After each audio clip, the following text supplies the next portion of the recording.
Hi hello അസ്സലാമു അലൈക്കും welcome back my YouTube channel. അപ്പോൾ ഞാൻ വന്നിട്ടുള്ളത് ഈദിനൊക്കെ ഉണ്ടാക്കാൻ പറ്റിയ അടിപൊളി ഡെസേർട്ടിൻ്റെ റെസിപ്പി ആയിട്ടാണ് കേട്ടോ. വെർമസലി കുനാഫ ക്രീമി ഡെസേർട്ടാണ്. അപ്പോൾ കഴിച്ചും കൊണ്ടേ ഇരിക്കും കേട്ടോ. കുട്ടികളൊക്കെ ചോദിച്ച് വാങ്ങും, അടിപൊളി ആയിട്ടാണ്. അപ്പോൾ എല്ലാവരും ഒന്ന് ട്രൈ ചെയ്തിട്ട് ഫീഡ്ബാക്ക് അറിയിക്കണേ. ആദ്യമായിട്ടാണ് എൻ്റെ വീഡിയോ കാണുന്നതെങ്കിൽ ഇഷ്ടമാണെന്നുണ്ടെങ്കിൽ ഒന്ന് സബ്സ്ക്രൈബ് ചെയ്യാനും ലൈക്ക് ചെയ്യാനും ഷെയർ ചെയ്യാനും മറക്കല്ലേ കേട്ടോ. അപ്പോൾ നമുക്കിനി റെസിപ്പിയിലേക്ക് പോകാം. അതിനായി ഒരു പാൻ എടുത്ത് വെച്ചിട്ടുണ്ട്. പാൻ ചൂടാവുന്ന സമയത്ത് അതിലേക്ക് ആവശ്യത്തിന് ബട്ടർ ചേർത്ത് കൊടുത്തിട്ടുണ്ട്. ഈ ബട്ടർ ഒന്ന് മെൽറ്റായി വരട്ടെ. മെൽറ്റായി വരുന്ന സമയത്ത് അതിലേക്ക് വെർമസലി ഒന്ന് ചേർത്ത് കൊടുക്കാം. വെർമസലി നന്നായിട്ടൊന്ന് കൈകൊണ്ട് പൊടിച്ചെടുക്കുന്നുണ്ട്. നന്നായി പൊടിച്ചെടുത്ത വെർമസലി ആ ബട്ടറിലേക്കൊന്ന് ചേർത്ത് കൊടുത്തിട്ട് നന്നായിട്ടൊന്ന് റോസ്റ്റാക്കി എടുക്കാം. ബട്ടറും വെർമസലി നന്നായിട്ട് റോസ്റ്റായി വന്നിട്ടുണ്ട്. ഇനി അതിലേക്ക് മധുരത്തിന് ആവശ്യത്തിനായിട്ട് മിൽക്ക് മെയ്ഡ് കൂടി ചേർത്ത് കൊടുത്ത് നന്നായിട്ടൊന്ന് റോസ്റ്റ് ചെയ്തെടുക്കാം.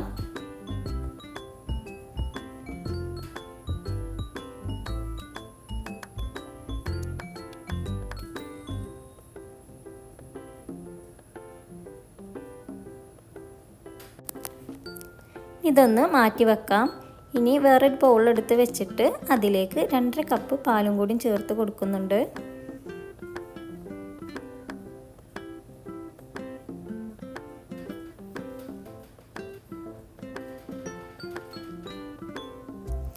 ഫ്ലെയിം ഓൺ ആക്കിയതിന് ശേഷം പാലൊന്ന് ചൂടായി വരുന്ന സമയത്ത് അതിലേക്ക് 1 ടേബിൾ സ്പൂൺ കസ്റ്റാർഡിൻ്റെ പൗഡറും 1 ടേബിൾ സ്പൂൺ കോൺഫ്ലവറിൻ്റെ പൗഡറും കൂടി ചേർത്ത് നന്നായിട്ടൊന്ന് വെള്ളത്തിലോ പാലിലോ മിക്സ് ചെയ്തിട്ട് ഇതിലേക്കൊന്ന് ചേർത്ത് കൊടുക്കാം.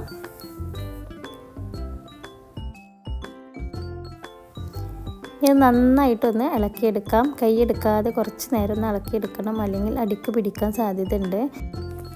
ഇനി അതിലേക്ക് മധുരത്തിന് ആവശ്യമായ മിൽക്ക് മെയ്ഡും കൂടി ചേർത്ത് കൊടുക്കുന്നുണ്ട്. ഞാൻ കുറച്ച് മിൽക്ക് മെയ്ഡും കുറച്ച് പഞ്ചസാരയും കൂടിയാണ് ചേർത്ത് കൊടുത്തിട്ടുള്ളത്. 2 ടേബിൾ സ്പൂൺ പഞ്ചസാര ചേർത്ത് കൊടുക്കുന്നുണ്ട്. മിൽക്ക് മെയ്ഡും കൂടിയാണ് ചേർത്ത് കൊടുത്തിട്ടുള്ളത്. നിങ്ങളെ കയ്യിൽ മിൽക്ക് മെയ്ഡ് മാത്രം മതിച്ച് അങ്ങനെ ചെയ്യാം, അല്ലെങ്കിൽ പഞ്ചസാര മതിച്ച് അങ്ങനെ ചെയ്യാം. മിൽക്ക് മെയ്ഡ് ചേർത്താൽ ഒന്നും കൂടി ടേസ്റ്റ് കൂടും. പിന്നെ ഫ്ലേവറിന് വേണ്ടിയിട്ട് വാനില എസൻസും കൂടി ചേർത്ത് കൊടുത്തിട്ട് നന്നായി മിക്സ് ചെയ്തെടുക്കാം. മിക്സ് ചെയ്തതിന് ശേഷം ഫ്ലെയിം ഒന്ന് ഓഫാക്കിയിട്ട് നേരത്തെ ഉണ്ടാക്കി വെച്ച വെർമസലി ചെറിയ ബോൾസുകളാക്കി എടുക്കാം. ഇത്രയും ബോൾസുകളാക്കി എടുത്തിട്ടുണ്ടെങ്കിൽ ഞാൻ ക്രീമിലേക്ക് ഇതൊന്ന് ചേർത്ത് കൊടുക്കാം.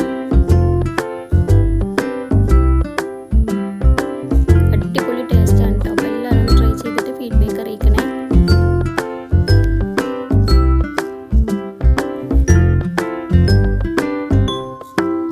അതിലേക്ക് കുറച്ച് കാഷ്യും കുറച്ച് ബദാമും കൂടി ക്രഷ് ചെയ്തതൊന്നും ചേർത്ത് കൊടുക്കാം. അടിപൊളി ഡെസേർട്ട് ഇവിടെ റെഡി ആയിട്ടുണ്ട്. അപ്പോൾ എല്ലാവരും ഒന്ന് ട്രൈ ചെയ്തിട്ട് ഫീഡ്ബാക്ക് അറിയിക്കണേ. അപ്പോൾ അടുത്ത വീഡിയോയിൽ കാണുമ്പോഴേക്കും